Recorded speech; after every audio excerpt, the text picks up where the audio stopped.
One day সিরিজে হারের তিক্ততা ভুলে ওয়েস্ট ইন্ডিজের বিপক্ষে টি-20তে ঘুরে দাঁড়াতে চায় বাংলাদেশ। ওয়ানডে সিরিজে টাইগার বোলাররা আশানুরূপ পারফরম্যান্স না করলেও শর্টার ফরম্যাটে ঘুরে দাঁড়াবে বলে আশাবাদী সৌম্য সরকার। সিরিজ জিততে হলে সব ইউনিটেই ভালো করতে হবে বলে জানান সৌম্য।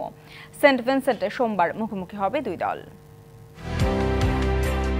ওয়েস্ট ইন্ডিজের বিপক্ষে টেস্ট সিরিজ ড্র করেছিল বাংলাদেশ। সাদা পোশাকে সিরিজ ড্র করার পর ওয়ানডে সিরিজে ভালো করার আশা রেখেছিল টাইগাররা। তবে সিরিজ জেতা তো দূর, উইন্ডিজের কাছে সিরিজ হেরেছে ৩-০ ব্যবধানে।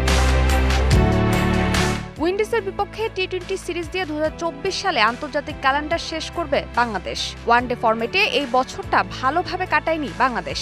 9 ম্যাচ খেলে জিতেছে মোটে 3টিতে।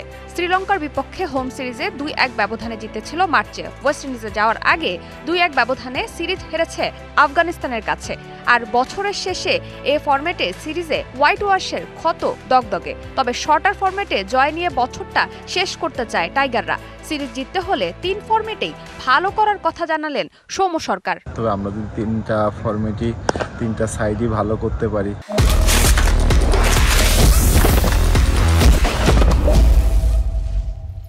Bowling, batting, fielding team wise ভালো খেলতে পারি, আমরা আশা করি যে তাদেরকে আমরা আরামসে বিট করতে পারবো। ওয়ানডে সিরিজে ভালো করেছেন ক্রিকেটাররা। সিরিজ হারলেও শেষ ম্যাচে 300-র বেশি রান করেছে টাইগার ব্যাটাররা। ব্যাটারদের এই পারফরম্যান্সের ধারাবাহিকতা টি-20 ফরম্যাটেও ধরে রাখতে চায় বাংলাদেশ।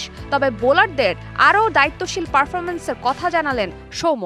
যে আমরা ব্যাটসম্যানরা অ্যাটলিস্ট 300 রান করছি, এটা একটা ভালো দিক। আমার কাছে মনে হয়, আশা করি তারা সামনে টি-20তে কামব্যাক করবে।